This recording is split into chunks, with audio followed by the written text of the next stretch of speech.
Hello, everybody. Good morning. Good morning or good afternoon, right? Well, Depending on where you're at. it's morning for me still. Okay. Guys, I'd love if you could turn your cameras on. I've got my camera on. Be kind of weird if I didn't have my camera on and you just heard my voice. But I'm very excited for this training. This is something I am super passionate about, so much so that it's actually one of our core values at GrowPro. Math is the path. We make data-driven decisions. This is going to be a writer downer session, so you're going to want something to take notes with, whether you prefer pen and paper or iPad, or you want to pull up a Word document uh, or Pages document for my fellow Mac people. But this is definitely going to be take some notes.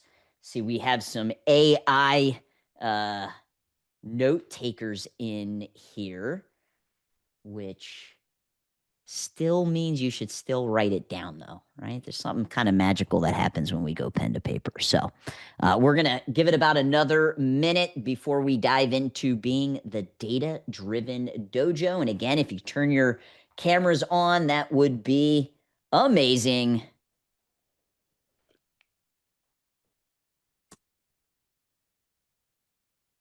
Okay, there we go. Now we're talking. How we feeling today, guys? Awesome. Doing awesome. I like it. Very good. Got a great. Very good. Okay. Let's get the party started. I'll just continue to let people in as they hop in the waiting room. I'm always kind of I'm pumped up about this type of topic, but I also has like some hesitancy when I'm putting together, the topics with my marketing team on what should we be going over, what shouldn't we be going over. Um, Anytime you kind of talk about numbers and math, I think a lot of school owners' eyes just start to glaze over. I know when I first started my school, that was me. I actually had this story in my head that I would constantly tell myself that I wasn't good at math. I was pretty much like an all A student growing up, but if I ever got a B, it was in math. So that kind of created this story in my mind that, oh, you're not good at math, and it's just not true. And the reality is, it's not like you need to know how to do calculus to run a martial arts school and understand the KPIs. So my goal is just to really make this a little bit more simplistic. So in the chat, can you let me know like, dislike, or indifferent when it comes to tracking and assessing key performance indicators, numbers, data in your school? Do you like it? Do you dislike it? Are you maybe in the middle and you are indifferent? Of course, we got all the likes. That's why you guys are on here, right? The people that dislike it are like, yeah, I'm going to go watch something else. All right, Mr. Johnson. All right, I like that. I dislike it, but I eat my veggies. Very good. Guys, I'm going to ask you to get in the chat, so please do. It's a great feedback loop for me, and it makes it a lot more fun. Like it, but hate it at the same time.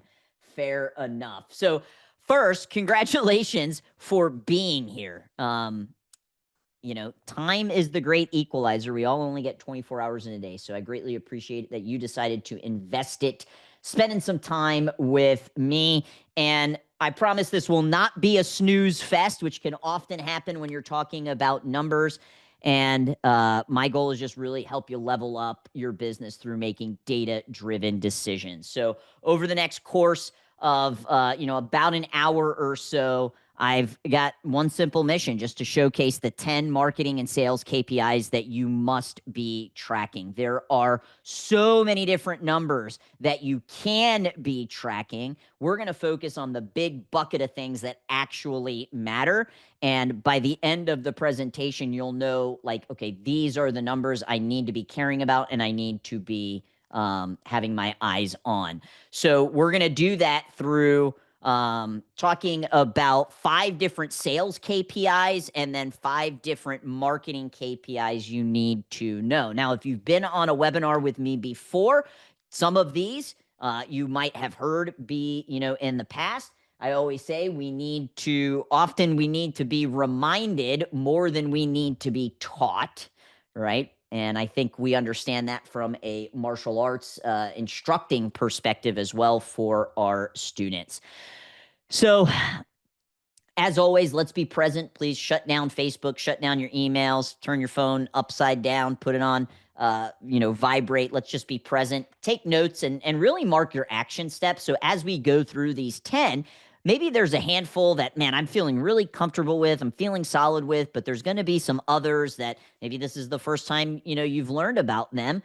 So as you take notes, kind of mark some of your action steps and drop questions in the chat. I will make sure to keep an eye and moderate the chat as we go through. All right. So, I thought this was an interesting stat about lotto winners. Yes or no, do you play the lotto? Yes or no, do you play the lotto? And I think scratch offs are kind of like a form. We got some no's, some no's. And every time I see like what the Powerball is, I drive by and I think like, what would happen if I won? And you kind of start imagining, and it's like, you're never going to win because you don't play. So why are you even imagining? But there's this stat around 70% of lotto winners lose or spend all that money in 5 years or less.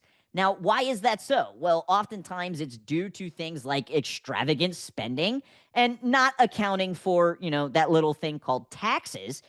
But it's really because they don't know how to handle it properly because it came all at once.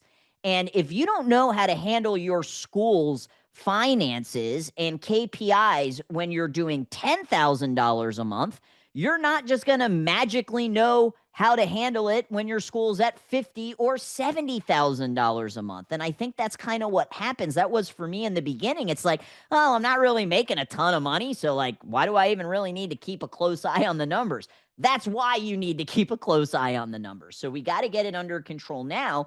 And really, it's a skill that you will need to develop. And I know none of us opened our martial arts school because, we wanted to sit on webinars about, the top 10 marketing and sales KPIs. But the reality is you're not, just a martial artist anymore. You're a business owner. And this is what business owners do. So back in 2015, I had a 12,000 square foot facility. Kind of overkill for a martial arts school. You don't need 12,000 square feet. And I was talking to one of my really good friends. He's also a school owner. His name's Matt. And I was talking just about the massive amount of expenses that were accruing. And at that time, my break-even number was $35,000 a month. So just like to even keep the doors open, we had to generate $35,000. And when I was talking to him, he told me something that I'll never forget. He said, Cris, gross feeds the ego, net feeds the family. And, since then I've heard different variations, such as revenue is vanity, profit is sanity. Wealth is not the same as income. So when you are tracking the important numbers in your business, you need to make sure that you're feeding the family and not the ego, right? We see a lot of people in our industry beat their chests around active count, but I know plenty of schools that have a lower active count and a higher top line revenue, and more importantly, a higher profitability than some of these ginormous schools that have hundreds and hundreds of students, okay? So we got to make sure that we have a data-driven business, and it's a skill set. And part of that is you need to know your numbers, but you need to know the right numbers to be able to track them and really compare them passionately. So when you have a data-driven business, it helps you develop better business strategies. It helps you improve your operations. It will help you gain more members and retain members longer. When you are bringing in more revenue and more profit, you have more to reinvest into the school and into the people that help you run it so you can make it better. It also helps to pay you more, right? And I think it's so silly and weird in our industry that, there are some school owners that think you shouldn't make a really great living. And if that's you, then this probably isn't the best webinar for you to be on.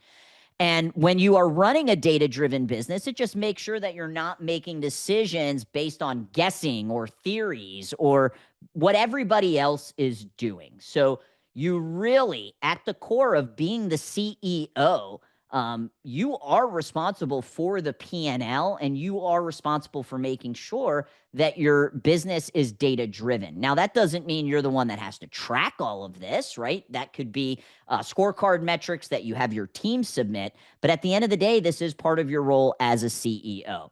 So when we think of the most common metric that people, for some reason, think success is in our industry, it's the number of students that you have, right? And it's something that we're always chasing. We're always typically looking to grow it.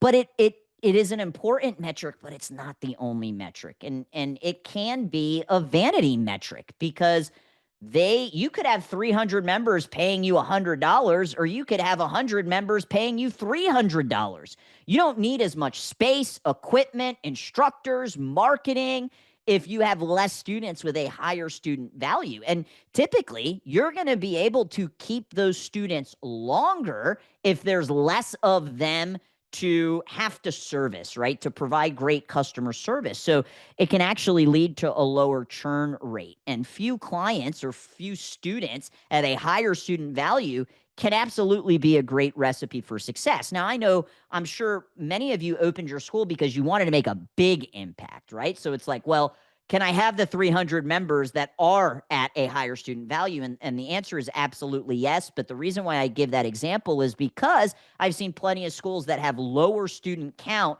make more money and more profit than schools with higher. So I just say that to paint the picture that it's not the only number that you need to be chasing. Okay. In its most simplistic form, there's only two ways to grow your business. One, it's to get more customers, and two, it's to make those customers worth more. So we should probably know all of the different ways to get more customers and all of the different ways to get them to be worth more. And that's really where your marketing and your sales comes in. So we're going to dive in through each one, 1 through 10. Take some notes, write down number 1, because these are the top 10 marketing and sales KPIs you must track. So number 1 is CAC, cost of acquisition. How much does it cost to acquire the customer? How do you do that? You add up everything, your marketing expenses, ad spend, software that is associated with it. So maybe you hired a marketing agency and you're using their software. Maybe you have ad spend. Maybe you did print rat cards and you stuck a bunch of rat cards in local mom and pop shops like pizza shops and nail salons and things like that. And maybe you donated $300 to your partners in education. That's what PI stands for, Partners in Education. Maybe you sponsored their PTA, right? So in this example, you spent $2,050 on marketing. And let's say this school that spent $2,050 got 20 new students. You just divide the amount you spent by the number of students, and that gives you your CAC, cost of acquisition. In this example, that's $102.50. So my question to you, if it cost you $102.50, would you be okay with that? Yes or no? If you had a cost of acquisition, it cost you $100, let's just round it down to $100, would you be okay with that cost of acquisition? And it probably depends on what you are charging. Mr. Sweeney says yes. If you are charging anything over $100, you should get really excited about that. And I hope most of you are charging over $100. And what's really great is once you know that cost of acquisition, you can then say, okay, well, if I wanted 30 students and I multiplied it by 102.50, then it's going to cost me $3,165 in marketing. Is it an exact science? No. But will it get you in the ballpark? Yes. And most schools just don't even know what their cost of acquisition is. And this is something that I would suggest tracking on a simple spreadsheet. I'm going to show you one that I'm going to show you an example at the end of this. But this is literally you just tracking everything you put into marketing and then divide it by your customer base. Now, one thing that comes up often is attribution. And you may or may not have heard this term, but it's a term that we use in marketing. And attribution just means who gets the credit, right? So you might be thinking like, well, shouldn't I do cost of acquisition based off of just my digital marketing versus just my grassroots marketing versus just my print marketing? And if you can get that granular, my answer is absolutely yes. But the problem with that is most schools cannot get that granular and aren't going to do the work to get that granular. So just kind of getting a base understanding of all your marketing put together is a really great kind of first step. And then if you want to get more granular, you can. But what I do want you to consider is running a school in 2025 very different than in 1995, where you had the yellow pages and you had like lead boxes that you could put in dental offices. There just weren't as many marketing strategies. And in today's world, they say that it takes, in some studies, 7 to 9 touch points. I've seen other studies that say 30 touch points before somebody pulls the trigger. Well, those touch points are going to be coming from different areas. And I like to use the example. Let's say you put a rat card in the local pizza shop. Yes or no in the chat. Do you guys do rat cards? So they're just basically like these skinny flyers. They could be postcards, whatever you want to call them, and put them in local businesses. So we got a no. We got another no. We got one yes. Okay. So this is something that is very low cost. It just requires some sweat equity, but it's pretty low cost to print the rat cards. But basically what you do is you take a bunch of rat cards, put them in your back pocket, and you want to go to local mom and pop shops, not franchises or anything like that, because they're going to tell you they have to talk to corporate. So the barber shops, the nail salons, the pizza shops, the local family restaurants. And you just go in and you say, hey, I own a martial arts school right around the corner, and we're putting together our new student packets. Do you have any marketing materials that we can put inside just to help get the word about the local businesses in this area? And they're going to say, heck yes, because it's free advertising. And then you take their stuff. And then when you have a new student sign up, you can put it in your new student packet or just hand it to them or keep it in an area near maybe a news board. And then you ask them, hey, well, would you mind if I left my information here so your customers can grab it as well? Okay, so this is something that we started doing back in 2015. And it's just one of those things that you have to go back and you have to replenish where the rat cards are. But it just costs you the printing and then the time, right? So that's why I call it sweat equity. But let's say a prospect sees the rat card and then they see your website on that rat card. So they go to the website, right? And they're reading the website and they opt into your website, right? Maybe you have like a trial offer on there. And then because you run Facebook ads and you have the pixel on your website, the next time they go on Facebook, they see your ad. Maybe they opt in, maybe they don't. You're running retargeting ads, so they continue to see your ads. And maybe they drive by and you've got some martial arts feather flags at the side of the road that say martial arts. And then finally they pick up the phone and call you. And then you ask them, where'd you find out about us? And because they had to get your phone number off of Google, they tell you Google. Who gets the credit for that? Is it the rat card? Is it the website? Is it the email and text message nurture sequences that are firing off? Is it the Facebook ad? Is it the retargeting ad? And to me, all of those things got that person to a place where they actually went on Google or picked up the phone and called you. And so that just kind of explains, can you break this up, one marketing strategy at a time? Yes. But I think you could argue that if you didn't have all of those things and they only picked up the rat card, they might not have never booked an appointment. Okay. So just some kind of things, around how to set this up and how much you're tracking. But at the minimum, put all your marketing spend together, divide it by the number of students, and then you get your cost of acquisition. Okay. Would you include website hosting market muscle in the expense? Whatever you choose, just be consistent with it month after month. I think the argument is if it's search engine optimized and it's a monthly payment, then yes, that could go part of marketing. But I think it's a little bit more of a passive style of marketing than an active. So yes, you can or you can't, whatever you choose, just be consistent with it. Okay. So step number 1 is cost of acquisition. Step number 2, billing versus total gross revenue. When I teach this to people, sometimes their minds explode. And my mind exploded when I first learned this back in 2015 from one of my mentors, Mike Metzger. And one of the first things he asked me is, what is your tuition billing? So how much you are charging your students that is coming in every single month. And at the time, I don't remember the exact numbers, but let's say it was, we're billing $40,000 a month. Well, then he then asked me, well, then what is your total revenue? So you're billing monthly, that monthly payment for their tuition. But what is the total revenue? And the total revenue was only a few $1,000s more.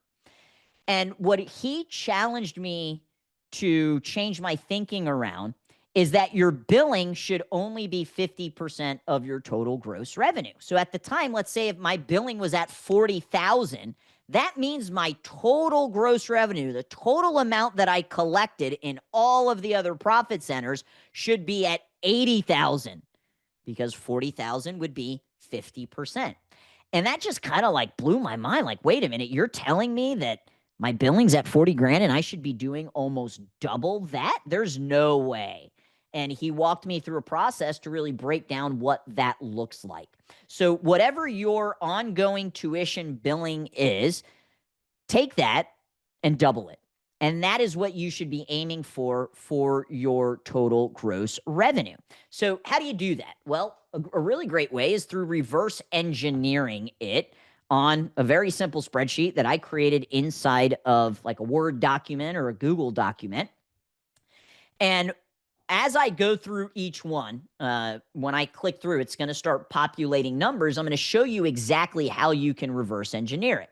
So let's say this school had 150 students and their billing was 22,500. All right. So ideally, 22,500, we want to be able to double that with our total gross revenue. And you might be thinking like, Chris, there's no way that is possible. When you break it down by the different profit centers, meaning ways for you to make money in your school, it absolutely is. So this school, 150 active count, their billing is 22,500. Let's say they were able to gain 15 new students, and part of their sales enrollment process is they have down payments that people put towards whatever package they choose. Now, we follow Maya's 4-step enrollment system. We follow their A, B, C, D pricing. A is a paid in full option with a slight discount. B is $399 down and then 12 monthly payments of X amount. C is $299 down and 12 monthly payments of X amount. And option D was $199 down and 12 monthly payments of X amount. So the X amount is just based off of whatever the down payment is, because the more you put down, then the less your monthly payment is. And I really like this because it gives people options, especially with how they're budgeting their monthly income. And I think life is better with options. There are some people that would prefer to save the money and get a slight discount and just pay up front and not have to have payments every month. And then there's others that, okay, they can't afford a paid in full or a large down payment, but they can't afford putting $199 down. So if you do not do down payments, and these are not registration fees, these are down payments that go towards the cost of the program, this is money that you would be able to collect. Now, you also see some packages down here, and all of our new students need to have a uniform. They need to have a mouthpiece. Maybe if you're a striking school, you want them to have gloves or you want them to have a punch mitt. If you're a jiu-jitsu school, maybe it's a rash guard. Every parent knows when you sign up your child for a new sport, there's going to be equipment and gear and merchandise you're going to have to purchase.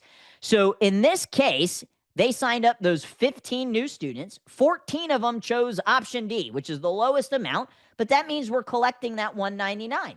And they had one do a paid in full. And in this example, the paid in full was $1,634. Well, all of these new students that did option D, they've got to buy our new student package or a new student kit, which we charge $79. We include it if they do option A. Okay. So right here alone, we're starting to see how we can increase the revenue in these other profit centers. Now, upgrades. This is another way. We talked earlier, there is only two ways for you to grow a business: to get more customers or to make those customers worth more. So this is how we are getting more customers, and this is how we are making those customers worth more on the right side. This is through an upgrade. Put upgrade if you offer upgrade programs in your school. Put the word upgrade in the chat if you have some form of an upgrade program in your school. Let me know. If you don't, I highly recommend that you do. Every successful business model has upgrades. Going on a flight, they're going to ask, do you want to pay for more legroom? They're going to ask, do you want to pay to board the plane faster? When you go and you buy a new car, do you want, manual windows? Do you want auto windows? Every successful business model has it, right? You go to McDonald's, you want fries with that. So I believe you should have one with your upgrades, and very similar to down payments in your upgrades that you had with your basic program, you can bring in more revenue based off of those down payments. We also offer paid in fulls for this. So in our upgrade example, we're not just giving more of the same. Our upgrade program is a completely different experience, which makes it very valuable to our students. So again, this is just breaking down.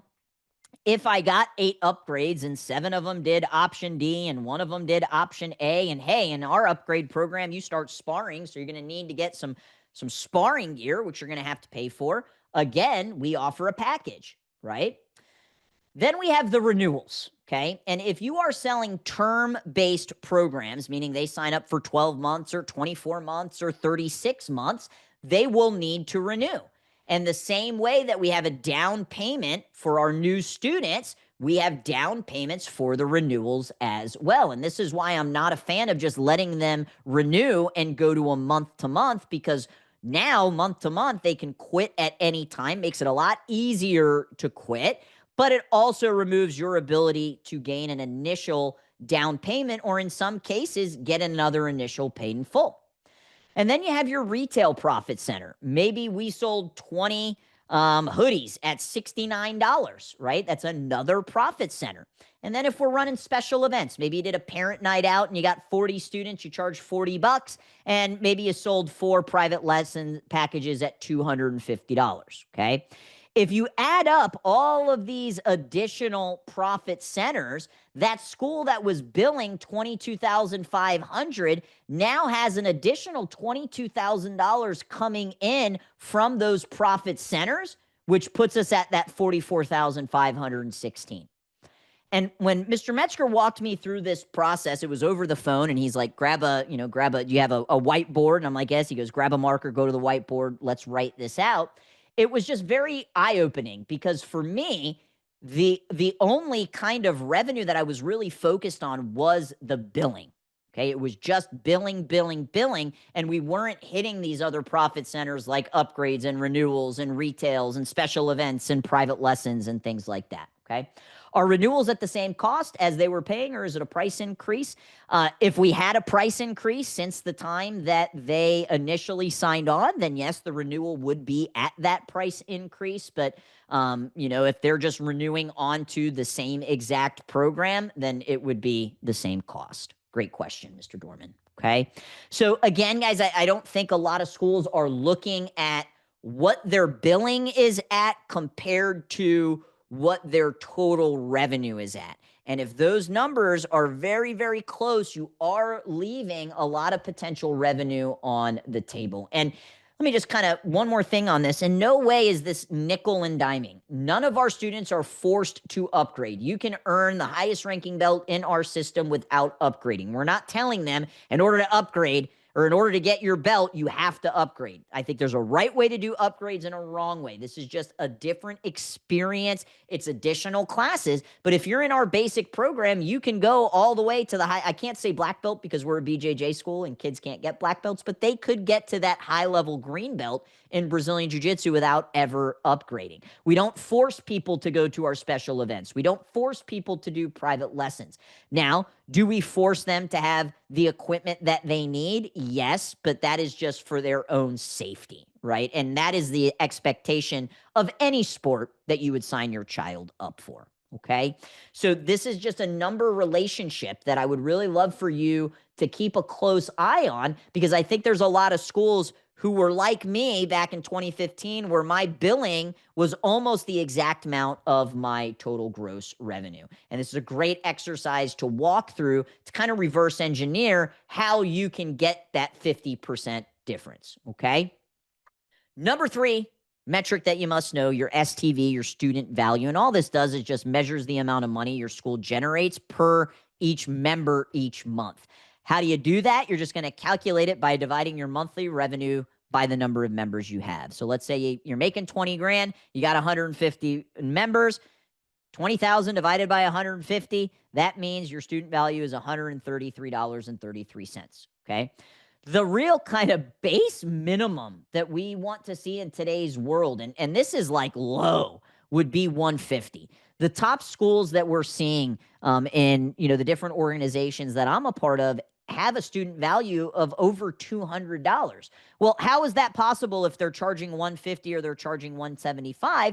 It's due to those additional profit centers such as retails and upgrade and special events and private lessons. And this is really where your internal sales and marketing come into play, and where you do need to be hitting all 5 of those profit centers. So I like to remember the acronym NURS, NURRS, stands for new students, upgrades, retail, retention, and special events. And we do lump in private lessons with special events. If you're doing camps and stuff like that, same thing. Okay. Oftentimes, student value can also be lower than what your minimum payment is. And if that is the case, that's due to you offering way too many discounts. I think a lot of schools have kind of shot themselves in the foot initially because you're offering very, very large discounts for multiple members. And what we have to remember is there's spot availability. There's only a certain amount of spots that you have on the mat. Let's say that's 25 spots, right? You can safely have 25 students on the mat at one time. Well, would you want 25 students, all at discounted rates, or would you rather have 25 students without discounted rates? Okay. And I'm not saying that you should or should not discount. What I'm saying is that so many schools often do lavish discounts. And, I got 3 sons. When I'm going out to dinner, I'm not getting a discount because 3 of them are eating. Right? When I'm booking a flight, I'm not getting a discount because there's 3 of them traveling. And I just think a lot of schools have hurt the ability to increase student value because they're just giving massive discounts on their programs. And this is just something to consider. And if that is you, what I'm not saying is you need to go back and then raise everybody's rates. There's a right way to do it. But just moving forward, I would consider not giving such large discounts. And when you run this formula, whatever your revenue is, and divide it by the amount of members you have, if it is lower than whatever your base price is, you have a lot of discounts that are going out. Okay. And thank you, Mr. Carr, for that. Perfect. So that's your student value, okay? And there it is on the screen: new students, upgrades, retail, retention, and special events, all right? Number 4, length of engagement, LEG. This is basically your school's retention rate. You should figure out when students quit. If you know that the majority of your students are quitting at month 4, or they're quitting at month 9, or whatever that month is, what you need to do is look at, well, what's going on during that month? I know for some schools, they see a lot of dropout around the time that students start sparring. Well, if that's the case, then you really need to start considering what type of retention-based sparring drills can we do. So your software should be able to tell you when people quit. Okay. If not, you can download reports of, when they actually canceled and then look it up when they actually came on. And obviously you could do this manually, but if it was me, I would drop those in Chat GPT and ask Chat GPT to analyze the information and tell me on average, when are people quitting? So that I can look at what my students are going through. And if it's, at month 6 or at month 9, we can input something that is going to help keep them longer. Mr. Dorman says that's where we're at right now. High discounts for multiple families. All right. Glad you're working on changing that now. Okay. I think we'd all agree it's much cheaper to get a student to stay than to enroll a new one. And it's just, the talk around retention just isn't as sexy as the talk around new students.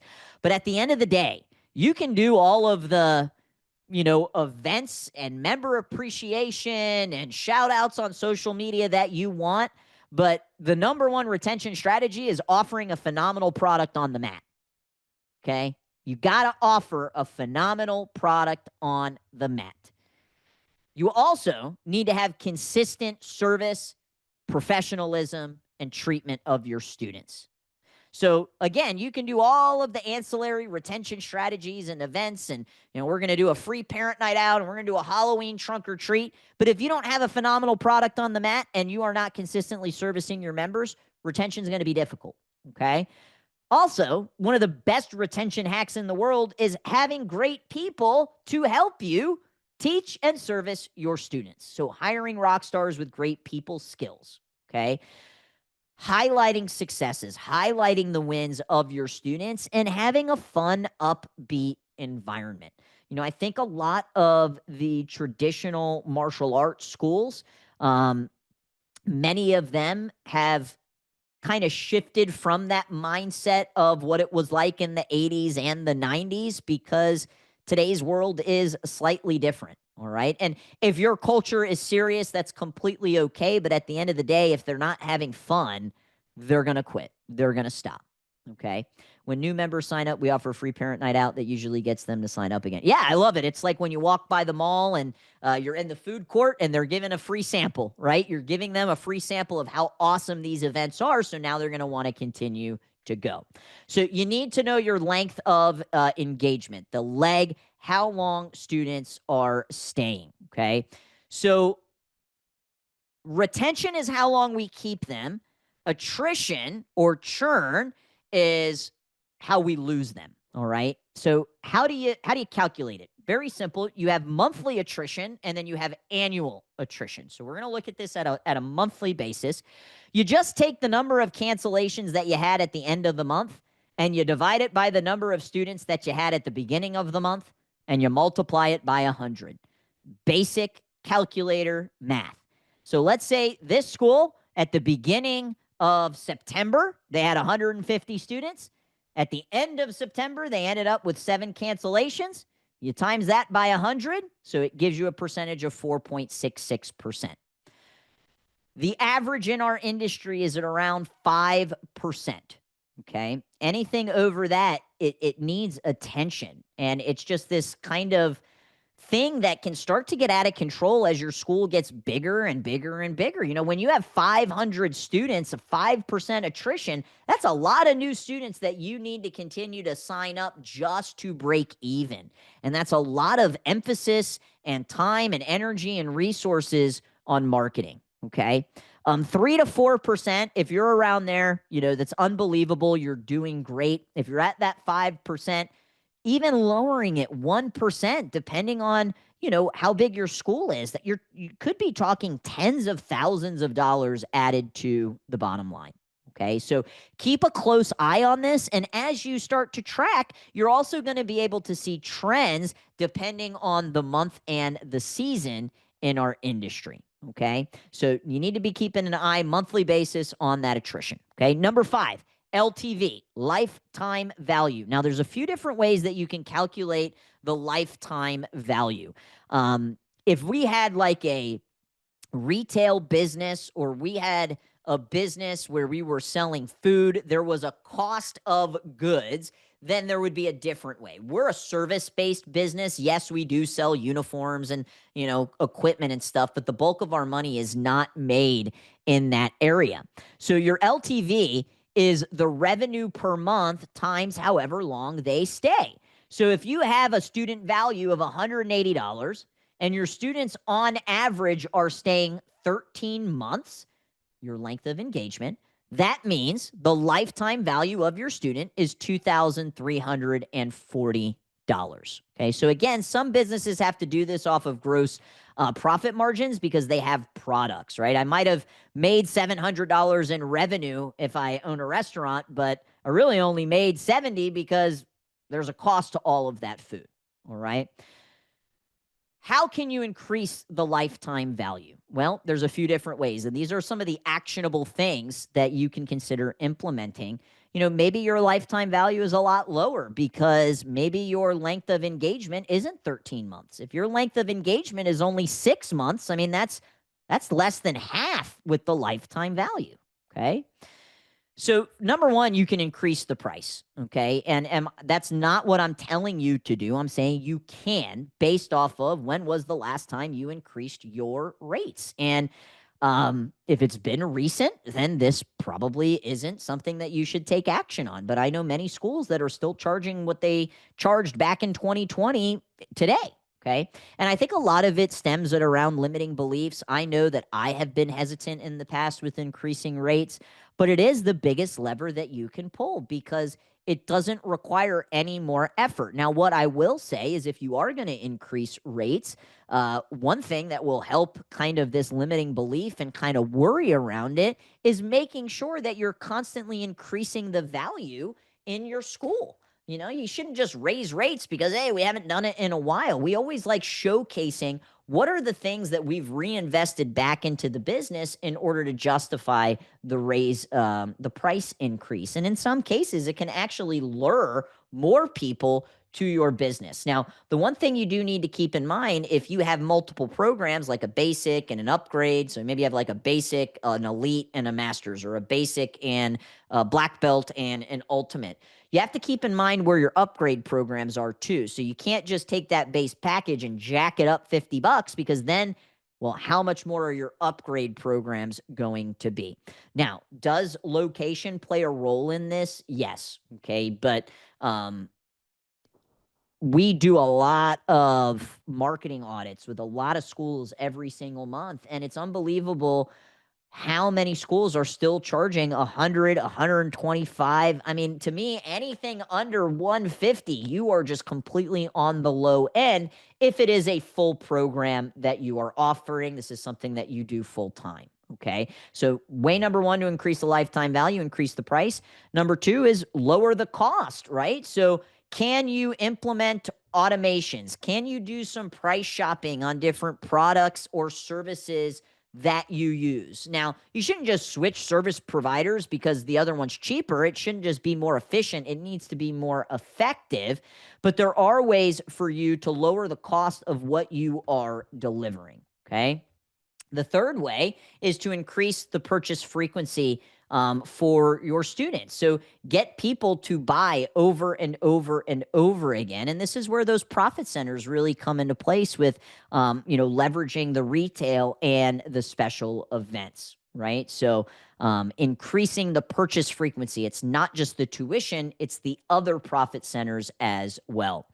Number four, upsell people. This is where your upgrade programs come in. It's basically just selling a more valuable version of whatever it is that you offer, okay?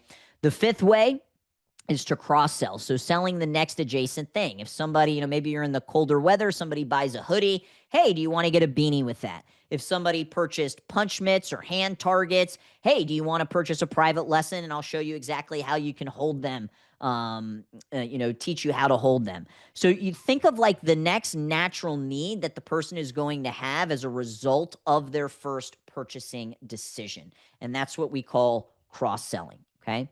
And then finally, number six, downsells. Maybe they're not ready for classes. Well, can you sell a private lesson package? Hey, I can't make all 5 days of the camp. Do you offer, something around maybe 3 days or 2 days? During the summer, I can't make normal class times, but I see you offer summer class times, maybe earlier on in the day. So down sells are another way to increase the lifetime value too. So 6 different kind of actionable steps that you can take to help increase. Okay. Once you know your LTV, lifetime value, and once you know your CAC, cost of acquisition, I want you to be aiming for 10x the CAC. So let's say your cost of acquisition is $100. 10x that would be 1,000. I would want my lifetime value to be a minimum. In the example of if you have a lifetime value of 1,800, CAC's got to be less than 180. So we're looking at these two numbers, and then we're looking at the relationship between those two numbers, which will help us stay in a healthy financial area.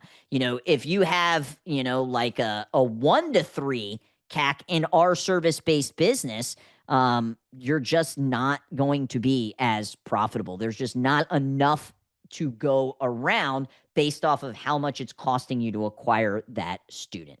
Okay. Those were 5 of the sales KPIs. We're going to shift now and go into the marketing. And as always, drop questions if you have them. But this is something you need to be tracking on a daily basis, guys. I feel like I'm almost beating a dead horse with this, but I was on a call earlier this week with a client. I asked, okay, hey, tell me, how many leads that you got in September. They didn't know. They're like, oh, I got to go into my CRM, and then I'm going to have to, export it. No, this needs to be on a Google Sheet. Highly recommend using Google Sheets, Google Drive, Google Docs, because then it lives in the cloud. It's not stuck on your computer. If you want to share it with people on your team, they have access to it. Okay. But you need to be looking at the number of leads you are generating on a daily basis, and then what is the average cost per lead. And this just comes down to you having lines in the ocean. We recently have made some shifts in how we are going to be onboarding new clients to GrowPro, because when I think of who are our clients that have stuck with us, I mean, we have clients that have been with us since day one from launching back in April of 2019, and they're still with us. And we have clients that have been with us for 5 years and 4 years and 3 years, and that's not the norm for a marketing agency. The average social media marketing agency churns between 10 to 20%. It's insane how high they churn. So when I sat and I asked, like, okay, who are the clients that stick around the longest? It's typically clients that are smart enough to realize you shouldn't only have one marketing strategy. And regardless if I owned a marketing agency, I would be telling you that it is not smart to only have one marketing strategy. You shouldn't only have word of mouth. You shouldn't only have partners in education. You shouldn't only have digital marketing. You need to have multiple lines out in the ocean. Okay. So the number of leads that you are generating are going to be based off of the number of lines that you have in the ocean. And if you tell me, oh, well, we've got a referral program, like, you're just not going to get as many leads. You then need to look at the budget that you are spending in order to obtain those leads. Okay. And that's how we're going to figure out what the cost per lead is. How much did we spend on that particular marketing channel? And then divide it by the number of leads. That gives us a cost per lead. Now, some tips on this, depending on if you are running ads or you're not, or just, even if you're putting it out on organic social media, your offer will play a role into how many leads are coming in. We typically see free offers bring in more leads, but they're not as high quality, where paid offers bring in less leads, but they are of higher quality. Okay, so keep that in mind. And also the type of assets that you're putting online. So the type of pictures and the videos. We find that organic and authentic pictures and videos produce higher quality leads and ultimately differentiate you. Okay, so you need to be tracking that. At GrowPro, this is our tracking system. We use like a modified traffic light system. So we track this for all of our clients based off of how much they're spending and how many leads came in. And we look at if they are spending between, $0 to $10 for a lead, we call that a super green account. 10 to 20 is a green account. yellow, orange, red, WTF. You can fill in the blanks for that. We really don't want any of our clients paying more than $60 cost per lead. But in some markets, that's just what it is. It's not like we are trying any harder for our clients that are getting $10 cost per leads versus 60. But this is what we look at. So if you're under a $20 cost per lead, and this has changed over the years, this looked a lot different 3 to 4 years ago because it's more expensive. COVID really shifted everybody's need and ability to get online because companies that weren't online and never advertised online started to have to do it because it was the only way to market at the time. So there's just more people, there's more businesses that are advertising online. So this is just to kind of give you like an example of where your account would be if you do the rough math of the number of leads divided by the budget that you're spending. Okay, so you need to be tracking that number of leads, what the cost per lead is. Next is the lead to appointment ratio, aiming for 50 to 60%. This is going to come down to the follow-up timing. How quickly are you following up with those leads? The consistency of following up with the leads, the phone script that is being used. That plays a role into whether or not you're going to be able to book these people onto your appointment, and also your scheduling.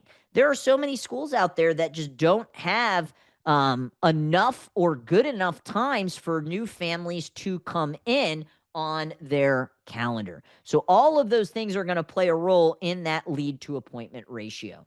And then we have your appointment. Let me back up. I did a training specific on best practices for lead response management. So if you're struggling right now with appointment bookings, there is a free webinar, just like I did this webinar. I did one specifically on lead response management, and you can access it on the Grow Pro website underneath webinars. Okay. Let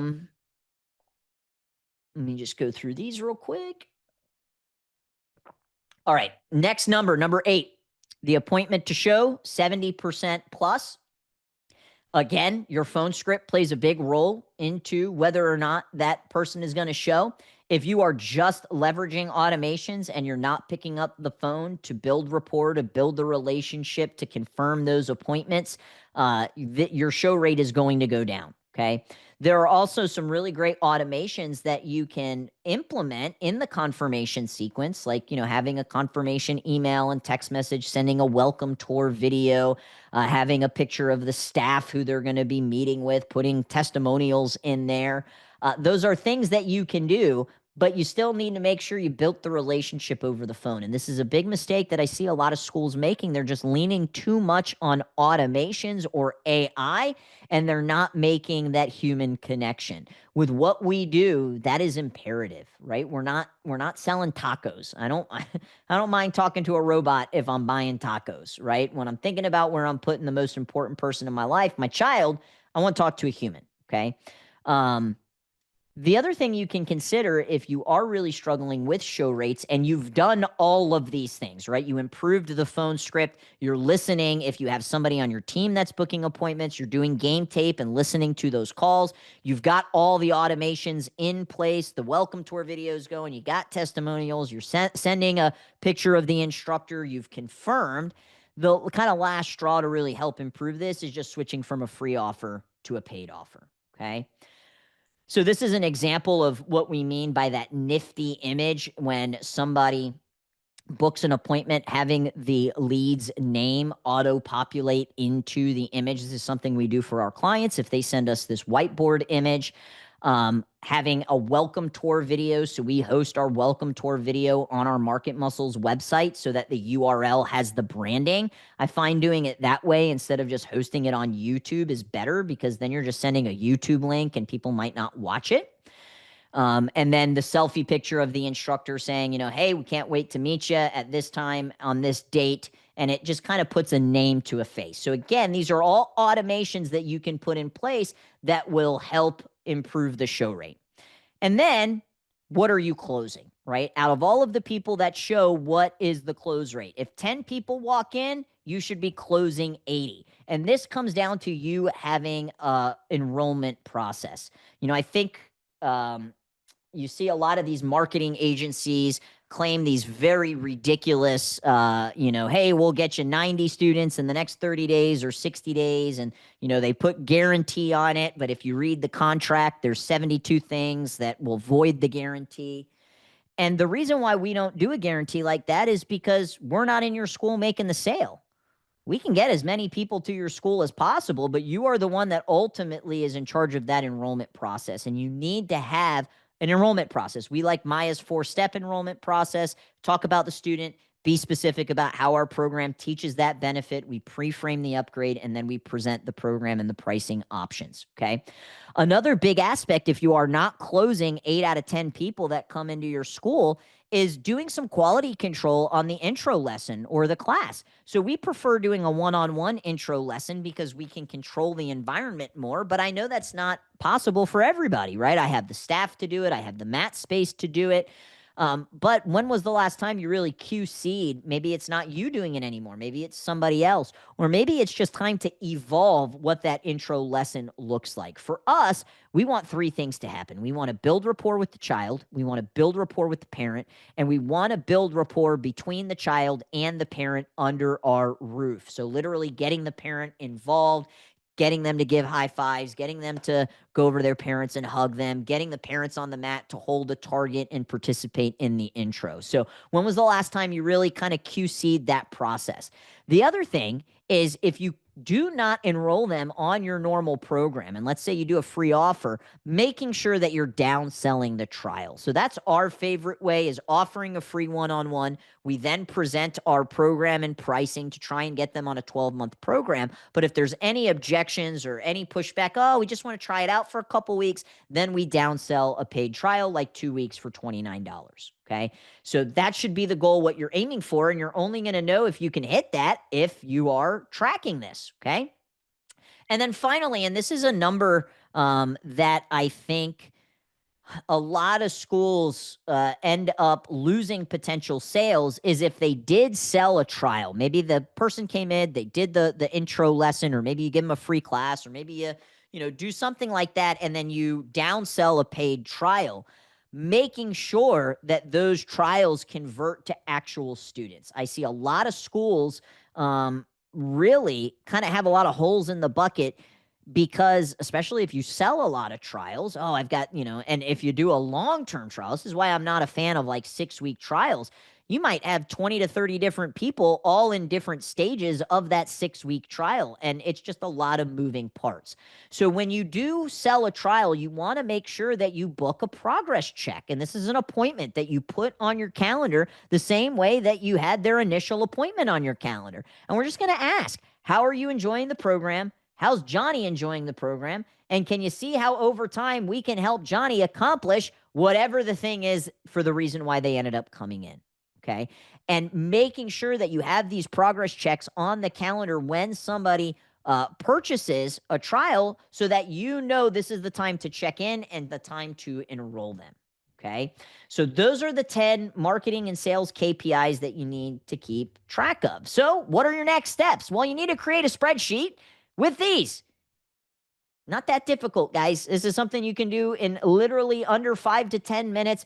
Open up a Google Sheet, put a column for each one of the things that we just went over, put the date of the month on the left-hand side, and just input these marketing KPIs daily. All right. This is an example of what it could look like. This is one of a handful of spreadsheets that I use. I love it. Mr. Landrum said, let AI make your spread. Exactly. You could take, hey, I just did this webinar. These are the 10 marketing and sales KPIs. I want to track these. Can you make a spreadsheet for me? Okay. This is an example of a spreadsheet that I use. It's broken down by January, February, and March. It's broken down by all of the months, but then also broken down by quarters and then annualized. It also pulls averages for each one of these as well. Okay. So you need to make a spreadsheet. And then what I challenge you is to make one day a week your data-driven decision day. For me, that's Friday.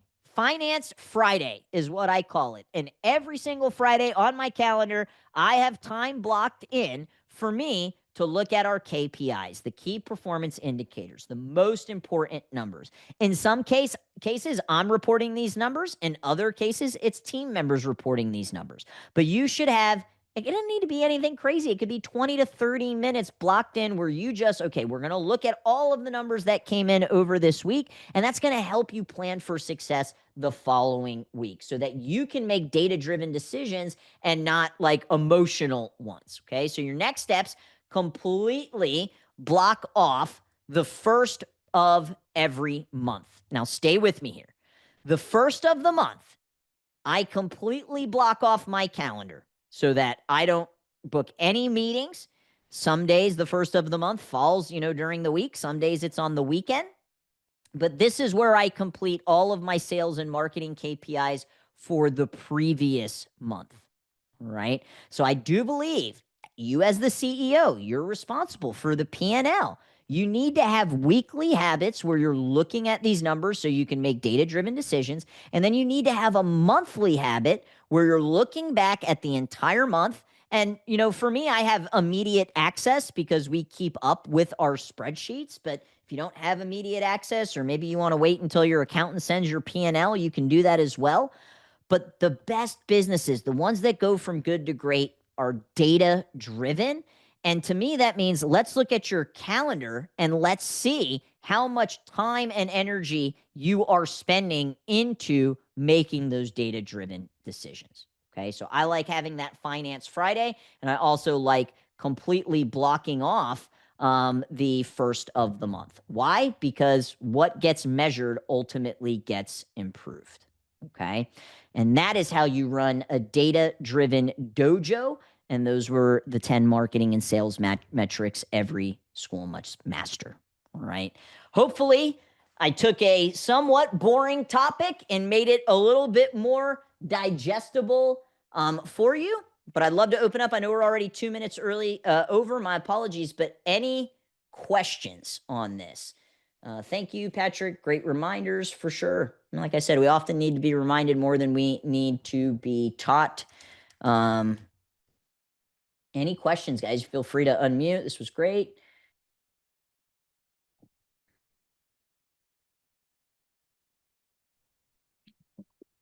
Ms. Rodriguez, thank you so much. I got a lot from the number 2, the billing versus the total gross revenue. The way you explained it was just light bulbs going off. So thank you so much for that. A lot of value. Yeah, absolutely, for sure. Number 5's examples. Let me go to number 5. Thank you for that feedback, Mr. Peter. Much appreciated.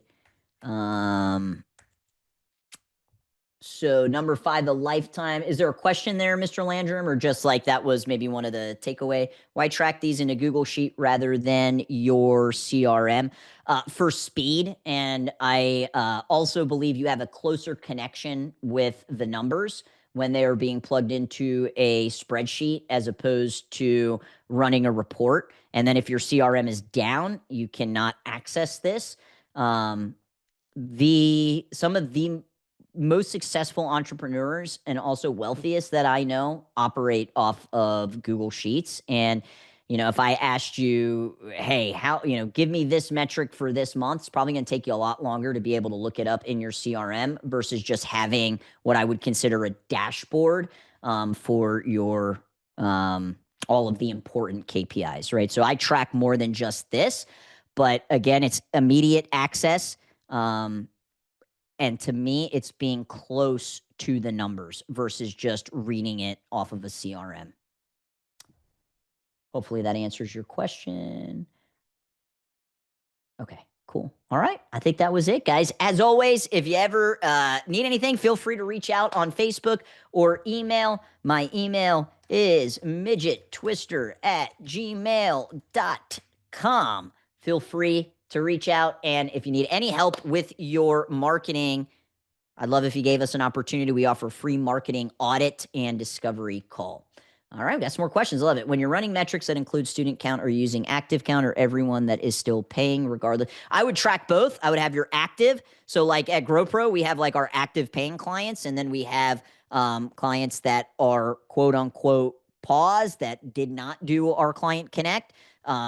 So you want to track both. I would have your active count, and how you choose active is completely up to you. I know some school owners that choose active based off of their paying. I know other schools that will only say they're active if the student came within the last 30 days. Because the mindset is, well, if they haven't come in the last 30 days, they probably ain't ever coming back, and you might as well just think that they're a canceled client. So I would do both, sir. Is there a simple way to validate the retention? You just need to know when they started and when they ended. So if you could at least pull a report, Mr. Dorman, of when your students started and when they ended, and drop that in Chat GPT, you can ask it, what is the average length that my students are staying? So if you don't have a CRM that provides that number, so Spark, for example, one of the largest CRMs in our industry, they report that number for clients that are using Spark. But if not, it would just be, downloading or exporting the contact list, and you have when they started and when they ended, and then you would be able to drop it in Chat GPT and ask, what is the average? You could do it in formulas in a spreadsheet as well, but I always like making the robot work for me if I've got some work for it to do. Okay. Awesome. All right, guys. Appreciate you hanging out with me on this Tuesday. You got some action steps? Please let me know.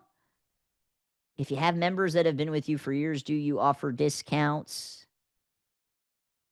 No. I've had my house for years. They don't offer me a discount. Just got to get out of the mindset of like, these are people that of course you love them. You care, the price is the price. And if you have people, let's say your base charging right now is $179 and you still got people paying $100, you have to have that hard conversation with them eventually. And there's a right way to do it. There's a right way to present it to them. But there's no loyalty like discount. Like, you know how long I've been shopping at Publix for my groceries? 30 years. I'm not getting some discount because I've been shopping with them for 30 years. I think we just think that way because of what we are doing and the impact that we're making. But no, I don't believe you should offer like long-term lifetime discounts just because they started with you. Okay. And I get it, guys. I had a lot of limiting beliefs around it. And I will tell you, anybody that has raised their prices, they will tell you they wish they would have done it sooner. I think we just make it up like, oh my God, everybody's going to quit. And like the reality is you could, depending on how much you raised your prices, you could have a percentage of students quit and you would still be making the same amount of money because you raised rates. So now it's like, oh, well, now I got new spots for people to come in at the higher rate anyways. So I get it, right? I think it's big around what we do and the impact that we're trying to make, but you gotta feed yourself, right? And you gotta feed your family, and you've got to be able to pay your people, and you can't do that if you are offering massive discounts. Okay. All right, guys, make it a great day. We'll talk to you soon. Peace.